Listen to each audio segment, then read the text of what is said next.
Hello friends, আজকে আমি নিয়ে এসেছি কাতলা মাছের কালিয়া। তবে চলো শুরু করি। এখানে 600 গ্রাম কাতলা মাছ নিয়েছি। কাতলা মাছগুলোকে খুব ভালো করে নুন আর হলুদ দিয়ে ম্যারিনেট করে 10 মিনিটের মতন রেখে দেবো। তারপরে আমি একটা কড়াইয়ে 4 থেকে 5 চামচ সর্ষের তেল গরম করে নিচ্ছি। তেল আমার গরম হয়ে গেছে। এরপরে আমি একে একে প্রত্যেকটা মাছ ছেড়ে দেবো। মাছগুলোকে আমি এক পিঠ খুব ভালো করে ভেজে নেব। ভালো করে ভাজা হয়ে গেলে তখন আরেকটা পিঠ উল্টে দেব। খুব ভালোভাবে মাছগুলোকে ভেজে নেব।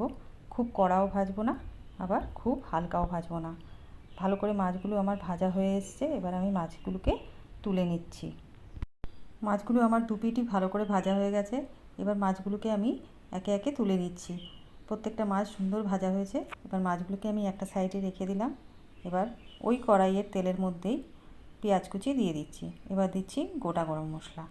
পেঁয়াজ কুচি আর গোটা গরম মশলাটা একটু ভাজা ভাজা হলে ওর মধ্যে দেবো একটা ছোট পেঁয়াজ বাটা। পেঁয়াজ বাটাটা দিয়ে ভালো করে মিশিয়ে এর মধ্যে দিচ্ছি আদা, রসুন আর গোলমরিচের পেস্ট। এটাকে ভালো করে কষাবো যাতে কোনো কাঁচা গন্ধ না থাকে। এরপরে দিচ্ছি একটা মাঝারি সাইজের টমেটো। এটা দিয়ে খুব ভালো করে কষাতে থাকবো। টমেটোটা যখন অর্ধেক গলে গলে আসবে তখন এর মধ্যে দেবো 1 চামচ হলুদ আর আন্দাজ মতো নুন। এবার দিচ্ছি লাল লঙ্কার গুঁড়ো। এটা ঝাল লঙ্কার গুঁড়োই, এটা কাশ্মীরি লঙ্কা নয়। কাশ্মীরি লঙ্কা আমি দিইনি। এবার সবগুলো মিশিয়ে নিয়ে এর মধ্যে দেব জিরে আর ধনে পাউডার। 1 চামচ উঁচু উঁচু জিরে পাউডার, 1 চামচ উঁচু উঁচু ধনে পাউডার দিলাম। এবার এটাকে খুব ভালো করে কষাতে থাকবো।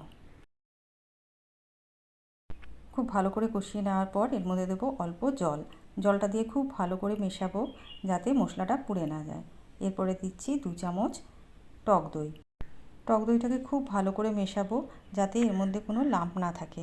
এরপরে দিচ্ছি একটু চিনি।